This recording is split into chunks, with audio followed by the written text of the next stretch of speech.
Muy buenas tardes a todos y gracias por venir a esa sesión, a esa mesa sobre Ciudad Juárez. Yo soy Howard Campbell y soy antropólogo aquí en Utah y el jefe del Departamento de Sociología y Antropología de esta universidad. Y esta mesa se llama A 20 años del Laboratorio del Futuro, Juárez, the Laboratory of Our Future, el libro de Charles Bowden, y veo que está la compañera de Charles Bowden aquí. Voy a circular el libro para que lo vean. Es un libro clave en lo que es la literatura sobre Ciudad Juárez, México.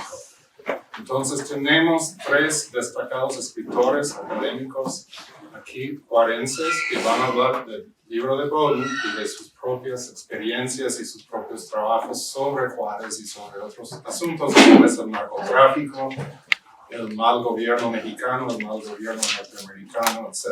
Entonces, nuestros 3 ponentes son aquí, empezando con Ulibaldo Delgadillo, muy conocido en esta región. Él es novelista, escritor y también profesor de literatura en Utah.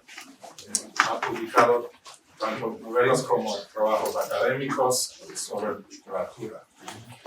El siguiente ponente es Julián Cardona, que es también bastante conocido aquí, también a nivel nacional en Estados Unidos y en México. Él es escritor, periodista y fotógrafo y trabajó por muchos años con Charles Bowden. Tuve la fortuna. Gracias. Y sus fotos están incluidas. Sus fotos están en el libro que está circulando y les pido que no me roben el libro.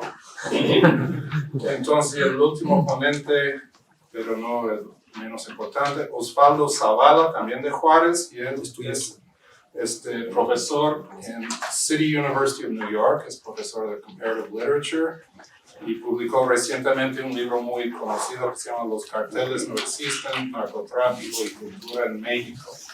Entonces tenemos 3 personas muy interesantes que van a hablar, comenzando a hablar con Willy, ¿no? ¿Quién quiere comenzar? Muchas gracias. Muy bien, Ulibaldo Delgadillo, el doctor Ulibaldo. Ok. Bueno, decidimos dotar de cierta informalidad esta presentación. Entonces hicimos estas ponencias de 15 cuartillas, 10 cuartillas para leer en 15 minutos. Optamos por, a ver si lo podemos lograr, porque mis compañeros hablan mucho. Pero optamos por hacer una presentación breve para después tener una conversación más amplia que esperemos agitada, llena de discrepancias y coincidencias también, que será o intentará ser moderada por Howard Campbell. Entonces, bueno, pues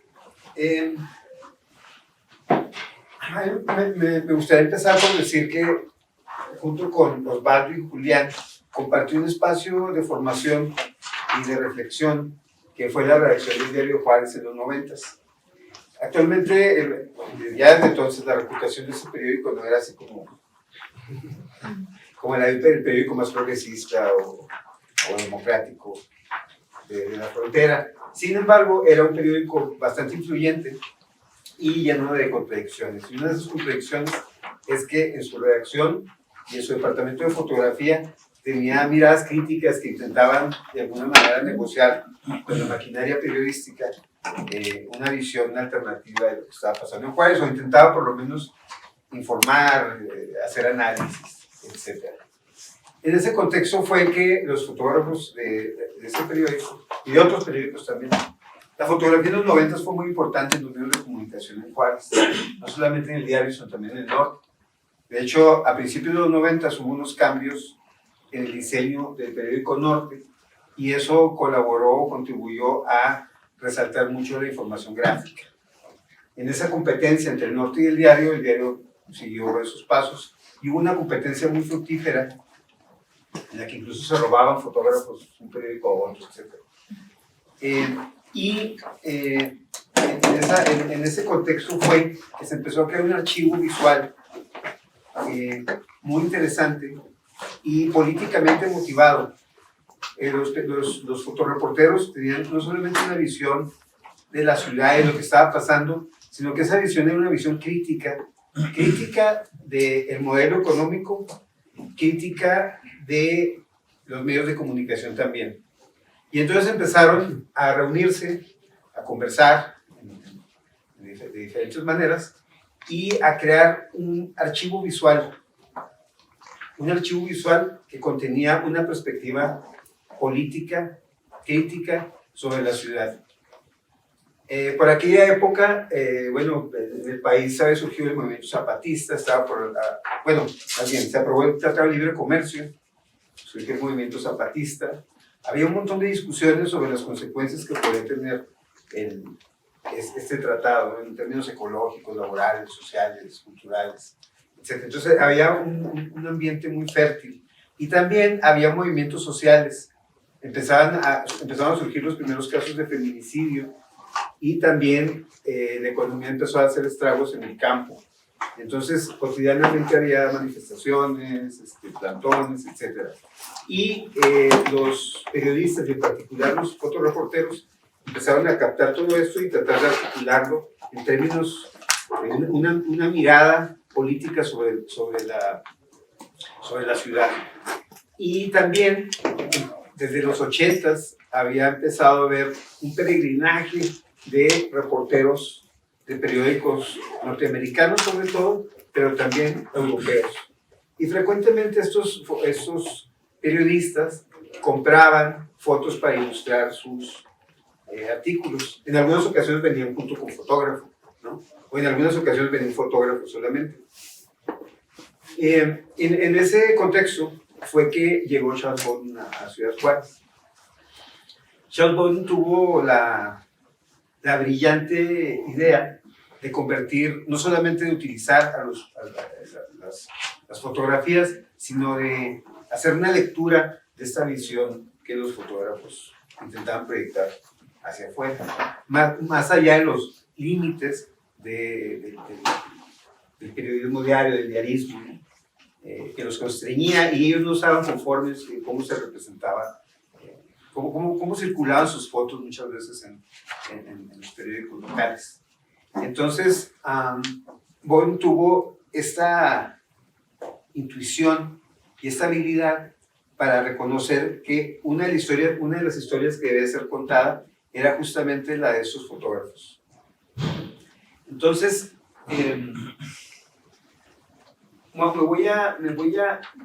antes de hablar del Laboratorio del Futuro, quisiera, porque siempre tiene que haber, el Laboratorio del Futuro no fue el último, ni el primer texto o trabajo que se escribió sobre Juárez.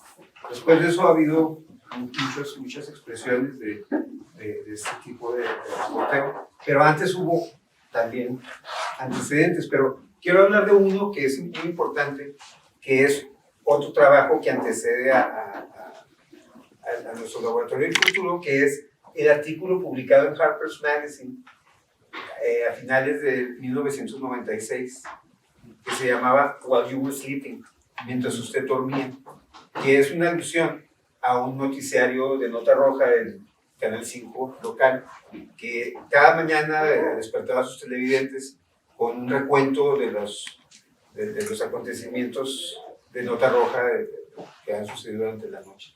Entonces era, mientras usted dormía pasó todo eso, ¿no? Entonces ese fue el título que Charles Bowden le dio a su primer artículo, donde cuenta esta historia de cómo entró en contacto con todos estos reporteros. Ahora, después de que surgió ese artículo, fue un artículo muy polémico, despertó mucha agitación, sobre todo de este lado, acá en El Paso. Y por aquella época se organizó un foro para discutir While You Were Sleeping. Se llevó a cabo en el Bridge Gallery aquí en El Paso. La gente que estaba más indignada no era la gente de Juárez, la gente que estaba más indignada era la gente de aquí en El Paso. Entonces nos invitaron a Jaime Balleres, que es otro de los participantes protagónicos de este proceso, y a mí, a que habláramos como representantes de, no sé, de la conciencia juarense. Entonces estuvimos ahí, y yo en esa ocasión yo sentí que había como un ánimo un poco de linchamiento y de censura hacia el artículo. Eso era lo que yo percibía. Entonces mi postura fue de defensa del derecho que tenía un reportero norteamericano de hacer un trabajo como ese y una interpretación como esta. Esa fue digamos, esa fue mi postura. Y esa es la postura que yo recuerdo más, pero ayer platicando con mi amigo Eduardo Barrera, él me hacía ver que fui más allá, que de hecho yo reivindiqué y defendí el derecho de Bowden a utilizar licencias literarias para crear metáforas poderosas que puedan llamar la atención sobre lo que estaba pasando en Juárez. Y ya que me lo recordó, pues yo sí tengo que aceptar que sí también hice eso. Con el tiempo he cambiado de opinión. ¿Y por qué he cambiado de opinión? Bueno, porque Bowden siguió escribiendo sobre Juárez y siguió repitiendo algunas de estas metáforas, siguió insistiendo en esta manera de mirar a Juárez. Y luego salió el Laboratorio del Futuro, que se convirtió en esta poderosísima metáfora mediante la cual los periodistas que llegan a la frontera quieren siempre enmarcar y confirmar una serie de realidades en lugar de investigar más. Y bueno, otras cosas que me empecé a dar cuenta al releer ese texto, al releer esas metáforas tremendistas, hacer una lectura más cuidadosa, me di cuenta, por ejemplo, que Bowden, y no es que Bowden haya leído a Montaigne, no es que lo haya leído, no sé si lo leyó o no lo leyó, pero eso no importa, pues su mirada viene desde ahí. O sea, Bowden veía a los fotógrafos y a los periodistas con esta visión con la que Montaigne veía a los salvajes y a los caníbales, es decir, como nobles y como un antecedente de lo que los europeos habían sido en algún momento. Entonces Bowden veía a los fotógrafos con esos instrumentos, él exageraba, porque no es cierto que traían Pentax Camille, o sea, los fotógrafos... Yo traía Pentax Camille. ¿Nada más Pentax Camille traes? Traía Pentax Camille. Sí, es cierto. Bueno, disculpa que te mienta. Julián traía Pentax Camille, pero yo creo que ese era como su accesorio. Varios traían Pentax Camille. No es cierto, traen canis. No. Jaime Valleros tenía como 3 Te puedo decir que traía Canon.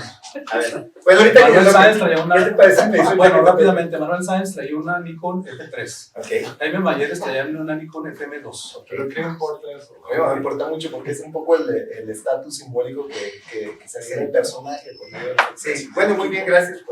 Traía y una Pentax que no era Camille. El tema sí es importante porque todos nos describe como estos fotógrafos que traen estos equipos totalmente rudimentarios. Y bueno, eso no es verdad. Pero también los retrata como admiradores y seguidores del fotógrafo neoyorquino Weechee. Y yo francamente no sé de seguro que el Arre y el Rayito, la mayoría de los fotógrafos no tenían ni idea. ¿Quiénes son? Digo, para no me fotógrafo del día. El tema, pues, es que él los veía como, y lo dice en la manera en que construye sus descripciones, construye como este mundo arcaico que de alguna manera que quiere entender esta avalancha de futuro que se le viene. Entonces, eso es una de las cuestiones que empecé a dar cuenta. Buen corazón, pero rudimentarios, arcaicos.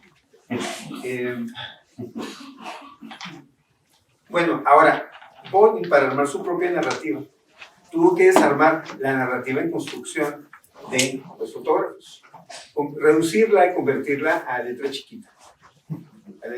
Y yo creo que eso podemos verlo de manera muy clara en el libro que tenemos aquí, que está pasando. Es este ejemplar, el que está pasando es de Howard. Empezando por la portada. O sea, vemos en la portada la estereotipada imagen de la amenaza externa. O sea, el migrante aquí podemos leerlo como que es el migrante o la persona que se asoma a la frontera desde el lado mexicano, es realmente una sombra enmarcada en rojo.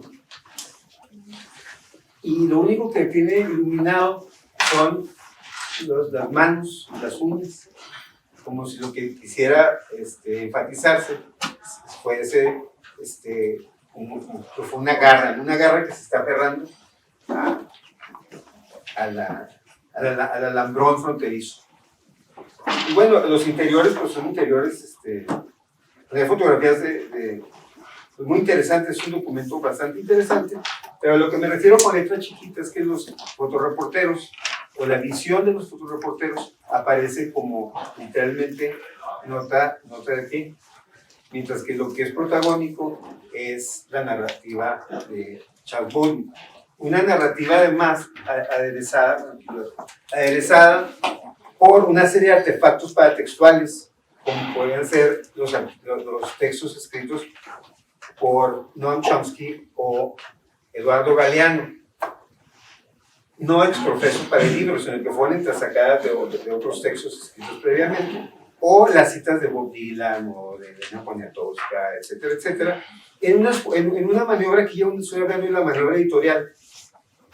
Cuando digo maniobra, nomás digo como movimiento, como dijo Nacho ayer, yo nomás estoy escribiendo, no quiero que piensen que estoy juzgando.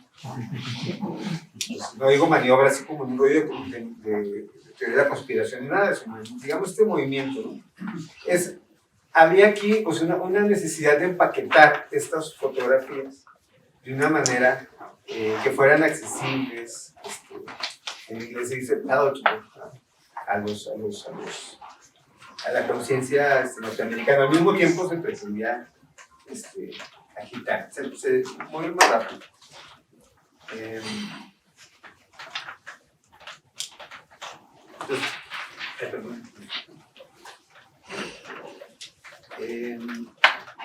Bueno, yo les comentaba que yo había tenido esta visión más bien crítica de los críticos, pero que después fue entendiendo que algo de razón tenían, que mucha razón tenían, y básicamente menciono tres cosas. Una ocasión me di cuenta, es muy fácil apostar a que el futuro va a ser apocalíptico, que todo se va a acabar. Esa es la apuesta más fácil. Y estos textos, no solamente mientras usted dormía, sino el laboratorio del futuro, y textos como, y por cierto, es que quería enseñarles algo, pues me olvidó como cambió. Pensé que yo iba a decir primero, pero eso lo escuchaba.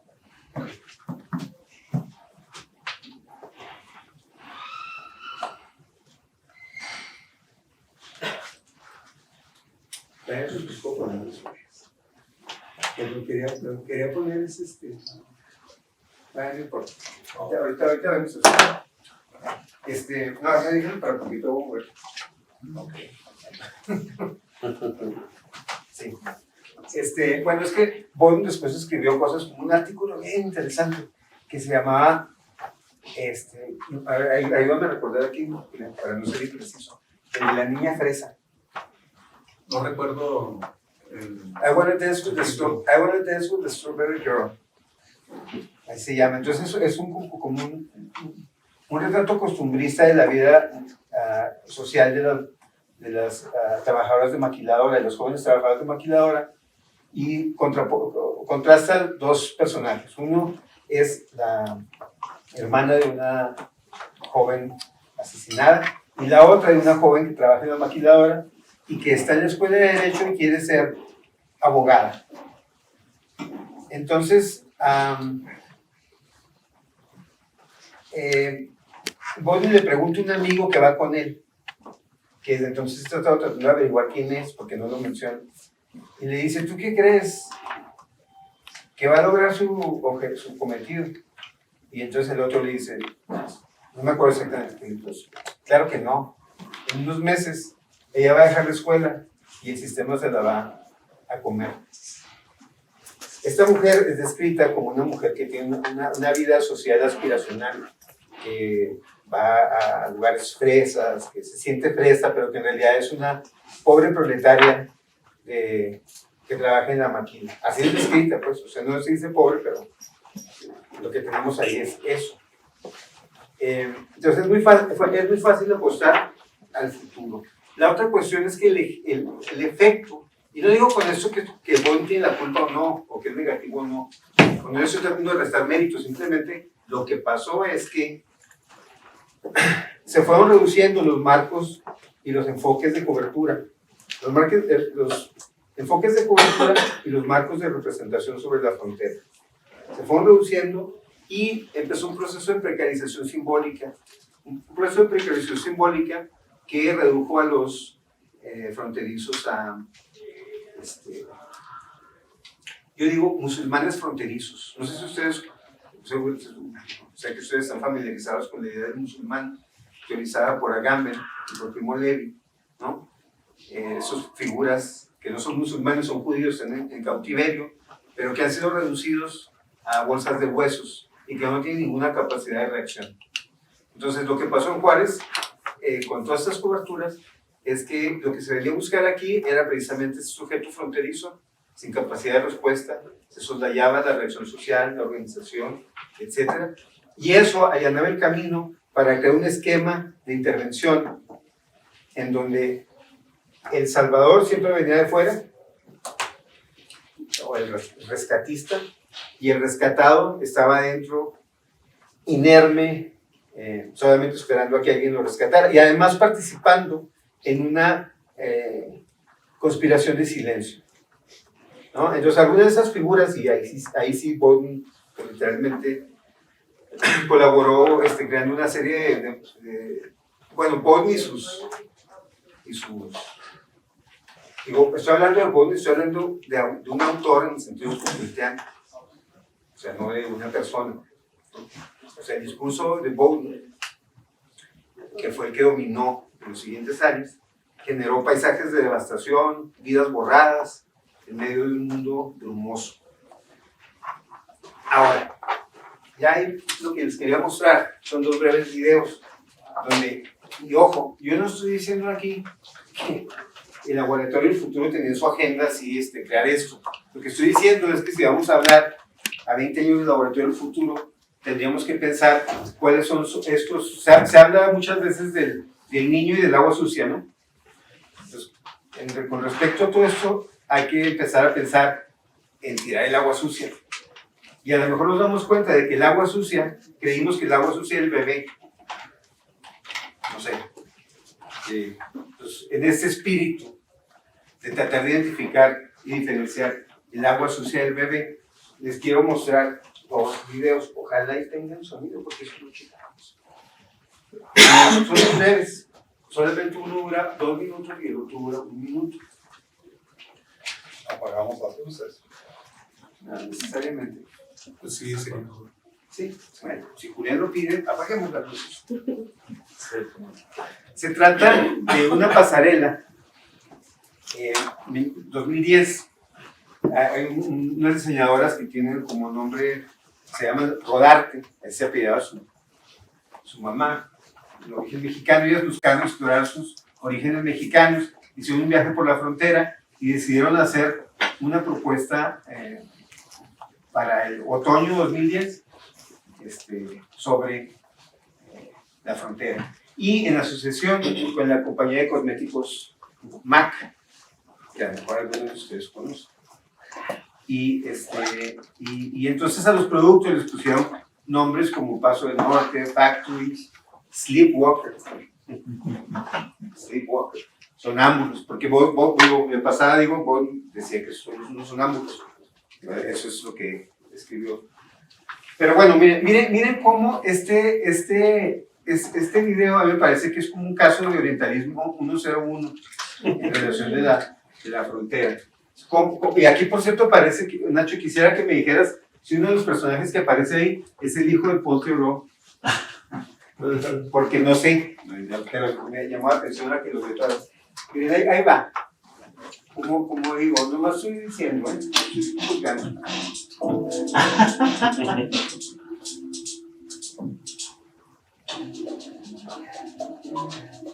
We're doing like like a dream world, this subconscious state where you're like a beautiful spirit and you're neither awake nor asleep. It's impossible to read too much into a Radate collection. Look at today's. The clothes and the lights and material, but the inspiration is partially Mexican border towns, pretty dark places.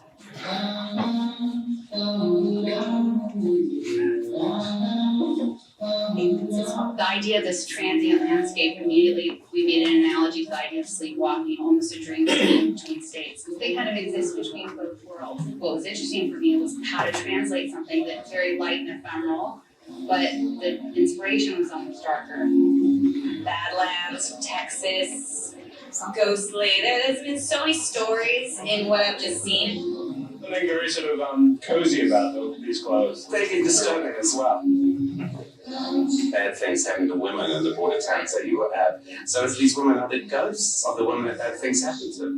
I didn't think of it ever that way, but I mean, but you can. She does.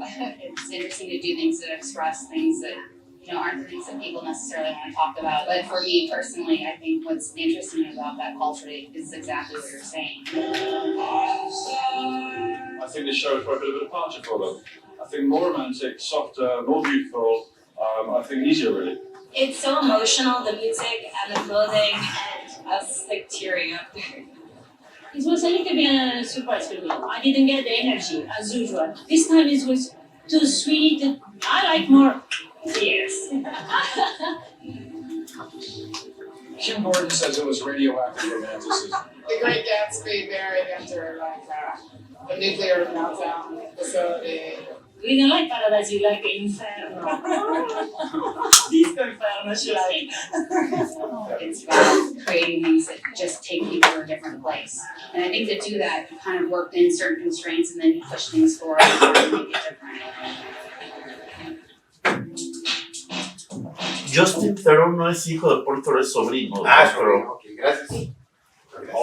Es que me acordé, ahora que lo vi otra vez, dije, Pero sí, son de la familia. Es el hijo de la hermana de Paul Theroux. ¿De qué año es el video, Ivalo? ese video es del 2010. Llevamos 40 minutos. Sí, está bien, ¿para qué me metieron primero? 2 minutos solamente. 2 minutos. Solamente quiero, es realmente 1 minuto. Solamente quiero flotar una idea aquí. La quiero flotar entre ustedes. Este es el comienzo de Narcos México, donde podemos escuchar la voz del agente de la DEA, Walt, no Disney, sino Walt Presley. Y quiero que piensen, si esa voz no les recuerda a esos reporteros, o el tono de esos reporteros cuando escriben sobre la frontera, reportan sobre Juárez. No más. Yo realmente no tengo mis dudas. Y ya se las expresé a ahí va.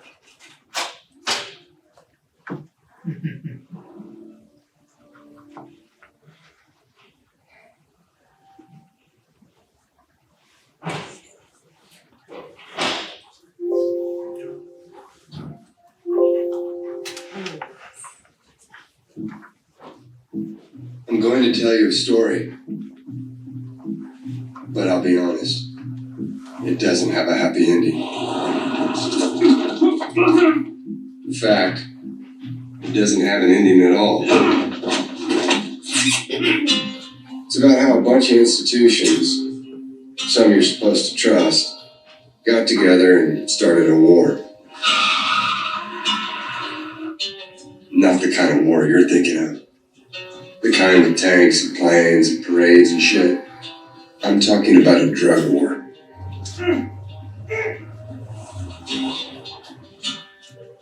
The kind that's easy to forget is happening, until you realize in the last 30 years in Mexico, it's killed 500,000 people. And counting. Now, a lot of people don't want to hear this story. They want to pretend it never happened. But fuck that. It happened.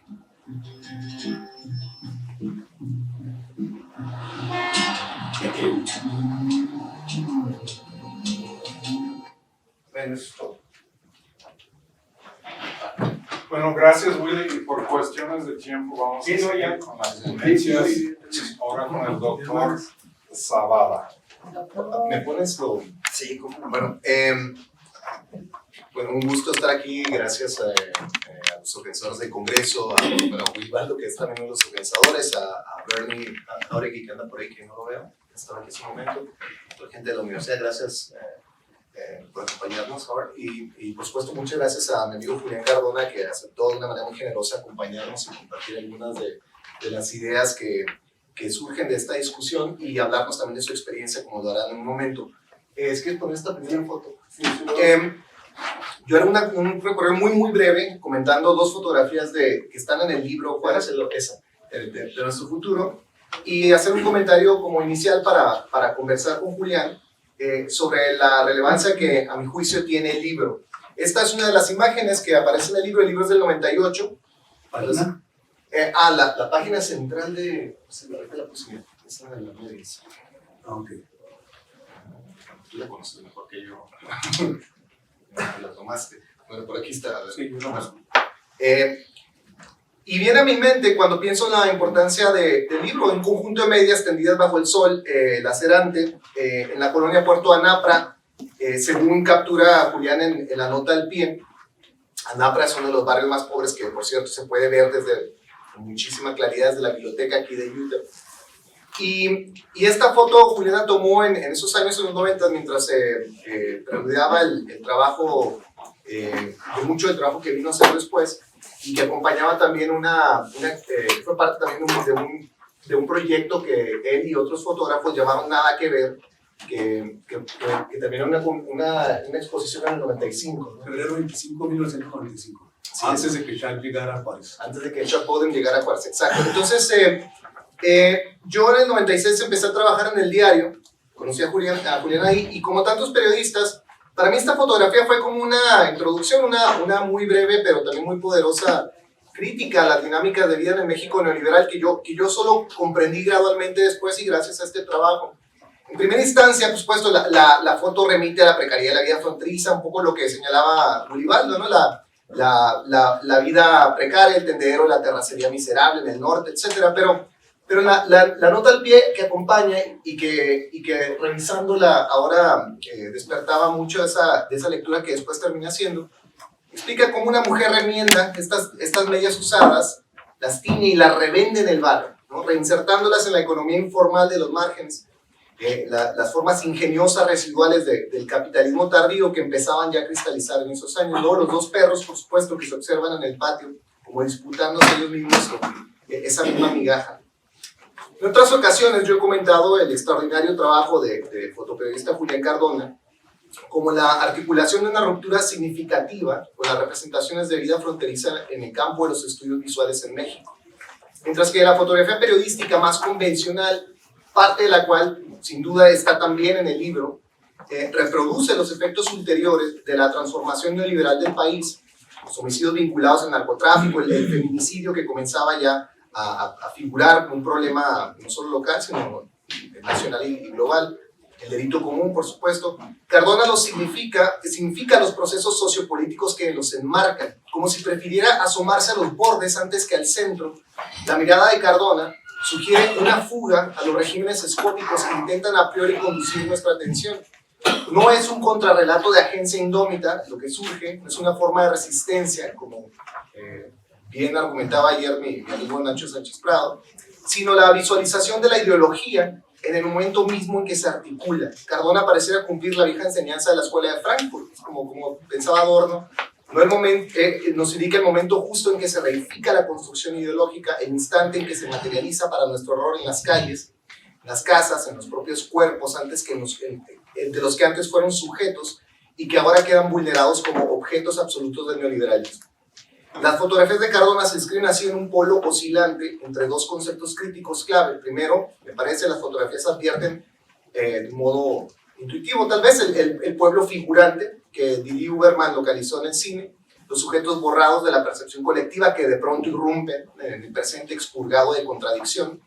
La fotografía los hace aparecer desde una mirada que los reconoce en diálogo con un poder hegemónico que les devuelve una condición de sujetos históricos y que les permite figurar políticamente, aunque sea solo en el instante en que enfocamos el cuadro. Al mismo tiempo, las fotografías de Cardona deben entenderse como imagen-textos, y esto proviene de una reflexión que hice anteriormente, que según Mitchell puede derivar en dos efectos, ¿no? Por supuesto, el ilusionismo, que tal vez es a lo que en parte abonaría la crítica que hace Willy Baldo, que engaña al espectador y que lo obliga a aceptar el simulacro de representación. Y aquí estoy pensando en las otras fotografías tal vez que desigualmente están incluidas en el libro.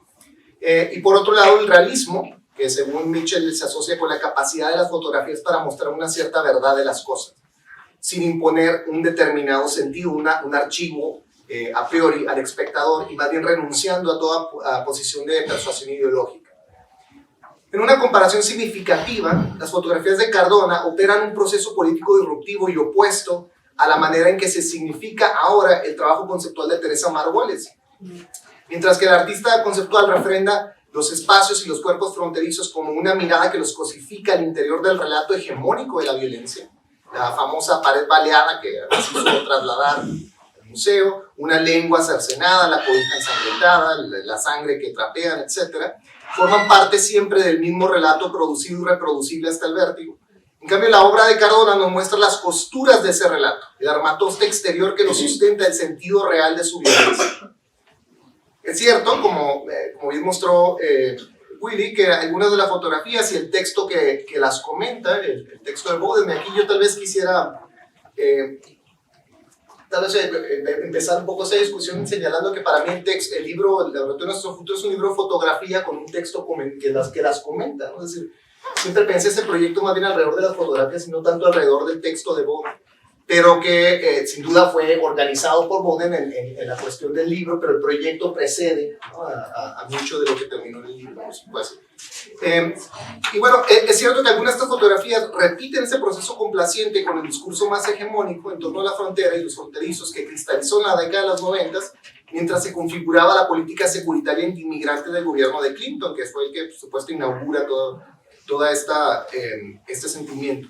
Pero encuentro ahí también parte de la importancia del libro y de su legado, mientras que en las fotografías de Cardona y en la de algunos fotógrafos afines como Gabriel Cardona, no es relación familiar, y Manuel Sáenz, es tu primo fotográfico, Manuel Sáenz, entran en tensión con los registros fotográficos tal vez de fotoperiodistas menos adeptos a construir esta mirada crítica, como Jaime Murrieta o incluso Jaime Balleres.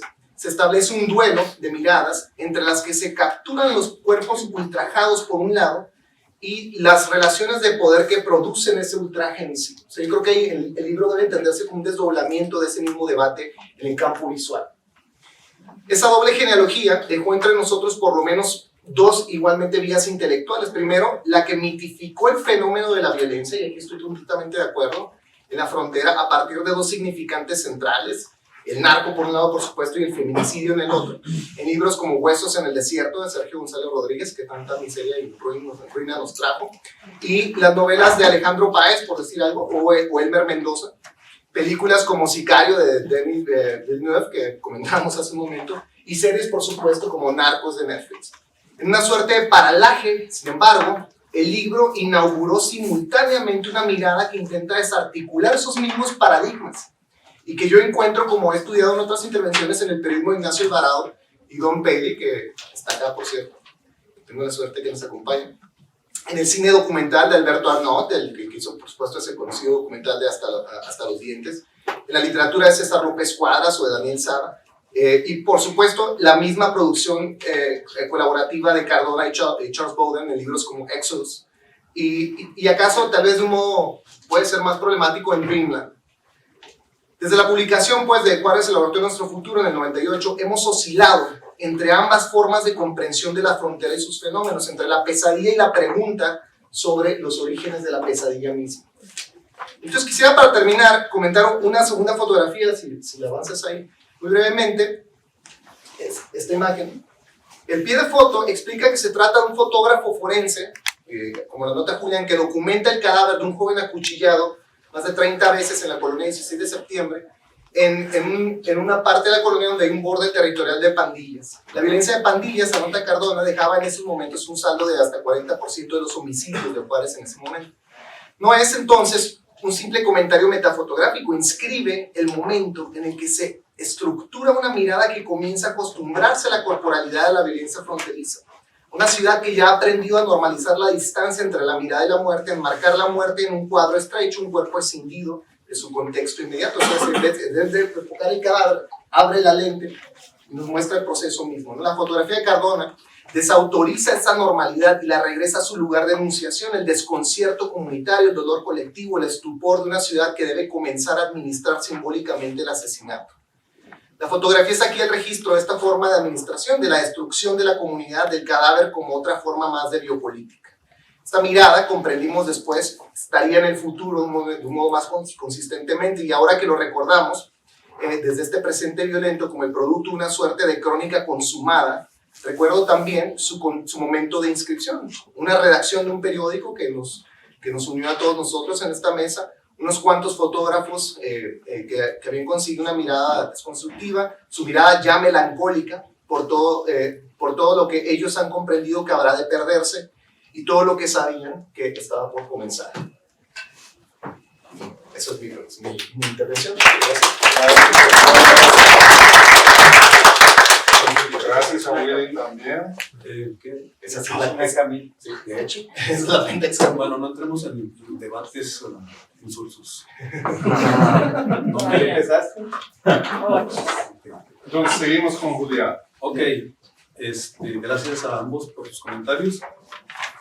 Gracias por su asistencia, es un placer. Les pido un poco de paciencia porque tengo un problema de salud. Quise no suspender el evento en base a ello, sino estar con ustedes y discutir un tema que me parece profundamente importante. Diré mi ponencia, entonces en eso les pido mi paciencia. Ok, nada que ver todavía se titula esta ponencia. Comenzaré citando a David Lauer. Juárez, The Laboratory of the Future, es un libro que nació muerto para México. Mi comentario. Esto no es solo cierto para las élites políticas y económicas. No se encuentra un solo ejemplar en las bibliotecas de Ciudad Juárez y desde su publicación jamás ha sido sujeto de debate en ningún evento público organizado por miembros de la intelectualidad, las artes o el activismo juarenses. Jamás. ¿Qué ha ocurrido en el mundo a 25 años de Nada que Ver? Febrero 25, 1995. La exhibición fotográfica precursora de nuestro libro. Y en estas más de 2 décadas, ¿qué sucesos guardan un vínculo íntimo con la tesis central de Juárez, el laboratorio? Vio luz a 7 años de la disolución de la Unión Soviética, en un tiempo en que se sentenciaba el fin de la historia y el advenimiento de una era dorada para la humanidad. Retrató los efectos sociales que presentaba una zona donde se instaló precozmente el libre comercio. Juárez se había adelantado al futuro 3 décadas. El incremento de la desigualdad, producto de los bajos salarios, con la consecuente expansión del mercado del crimen, el subsidio obligatorio a hombros de los ciudadanos para infraestructura citadina en favor de la industria maquiladora, a costa de infraestructura social, y la migración interna que le sumaba cada año 50,000 nuevos habitantes. En conjunto, estos factores representan, en un sentido más amplio, la erosión del Estado-Nación a través de esta particular cesión del poder del Estado en función de los intereses de las transnacionales, principalmente estadounidenses y de los caciques locales. En 1969, la RCA se convirtió en la primera transnacional en instalarse en Juárez. Cita de Charles Bowden, página 48. Es posible que ya no haya suficiente energía barata disponible para el Estado tal como lo hemos conocido. Lo que vemos ahora en Juárez es una señal de esto. Aquí, las corporaciones transnacionales, los nuevos e innovadores sustitutos de gobiernos e imperios, plantan cara al futuro creciente y violento sometiendo a los trabajadores para mantener las ganancias. Fin de la cita. Empiezo yo. Puede considerarse el Tratado de Libre Comercio de América del Norte como un ataque frontal en Estados Unidos contra el sindicalismo y aparejado contra la clase media. A ello ha seguido la aprobación en muchos estados de las leyes Right to Work, que colocan en serio predicamento al movimiento laboral, de las que Donald Trump es adepto. Charles Lauren y yo nos mantuvimos pendientes de las consecuencias del Tratado de Libre Comercio de América del Norte y 5 años después de que entró en vigor, millones de mexicanos se dieron la tarea de emigrar de un país el que se consideraba exitoso por su inserción en el mundo globalizado. De hecho, the poster child of globalization. Documentamos tal migración masiva en Exodus, diagonal Éxodo, nuestro segundo libro, publicado en 2008, 10 años después del primero. De suerte, hago énfasis, que no puede disociarse un libro del otro. Esta gran migración evidencia, en parte, la pérdida de la milenaria diversidad del maíz, entre otras especies alimentarias de México, y de cualquier esperanza del país para gozar de soberanía alimentaria. Al mismo tiempo, Seattle, diciembre de 1999, se alzaba con un rechazo contundente a la globalización. De esta manera entró en escena el movimiento globalifóbico. Inicialmente abanderado por la izquierda, al cabo de los años, la oposición al gobierno de facto de las transnacionales y los organismos multinacionales creados para impulsar el libre comercio fue secuestrada por el nacionalismo supremacismo blanco, cuyo profeta es Donald Trump, abanderando principalmente un tramposo proteccionismo y el repudio a la migración. Habría que añadir la expansión de la eufemísticamente llamada extrema derecha por toda Europa, partidaria ferviente de la paradoja Trump. El fracaso de la globalización ha traído inseguridad global, desigualdad y descontento. La migración documentada en Exodus, a pesar de ser mucho más numerosa que la actual, no provocó una reacción racial tan rabiosa como sí lo hizo la elección de un presidente estadounidense afroamericano, que en sus campañas electorales se apoyó en una coalición multirracial y multigeneracional. En 20 años, Rusia será el único país reconociblemente europeo, es decir, blanco, ha dicho Ann Coulter, la ideóloga anti-inmigración. Es necesario también dejar constancia del régimen de militarización atomizada de AMLO a través de la creación de la Guardia Nacional, utilizada en gran medida para impedir el tránsito en México de migrantes extranjeros, un episodio más de su sumisión a la política migratoria de Donald Trump. Luego de, previo a su investidura presidencial, haber negociado con Estados Unidos el programa Remain in Mexico. A causa de esta alianza, el centro de la ciudad se ha cubanizado. Honduras, junto con Puerto Rico y Myanmar, es uno de los 3 países más afectados del mundo por el cambio climático. Y ahora, en su migración al norte, sus desplazados se encuentran en Juárez, junto con guatemaltecos, salvadoreños, nicaragüenses, ecuatorianos, brasileños, africanos, rusos e iraquíes, entre otras nacionalidades. La corrupción y la violencia son causas expulsoras adicionales en Centroamérica. Un muro que no existía en Juárez, un muro que no existía en los 90 divide en el presente a El Paso y Ciudad Juárez. Y la valla militar de la Guardia Nacional impide que los migrantes se acerquen a la frontera. Sin embargo, el corte sistemático a la fluidez de relaciones de nuestra comunidad fronteriza comenzó antes, el 19 de septiembre de 1993, con la operación Border Blockade, llamada después Hold the Line, implementada a la par con la entrada en vigor del Tratado de Libre Comercio de América del Norte. Y el supremacismo blanco alcanzó a nuestra comunidad binacional, que haya dado la pérdida de 22 vidas, número que podría aumentar. Hay un hombre que se está debatiendo entre la vida y la muerte en el hospital todavía. El epílogo de nuestro libro, To Be Like Them, firmado por Eduardo Galeano, prefigura el efecto Greta Thunberg y el movimiento contra el calentamiento global, cuyo principal contrincante es el unilateralismo blandido por Trump, aunque el nacionalismo blanco ya se apropia de parte del discurso medioambientalista. Aquí quizá el crédito sea para Melissa Harris, nuestra editora en Apertura. Me consta que Shaq admiraba la obra de Galeano y sé que él sugirió la inclusión de varios textos. No sabría decir cuáles, o si este también. Cita de Galeano, página 122, para el que tenga el libro por ahí. Los promedios estadísticos muestran que un estadounidense consume tanto como 50 haitianos. ¿Qué pasaría si los 50 haitianos de repente consumieran tanto como 50 estadounidenses? Fin de la cita.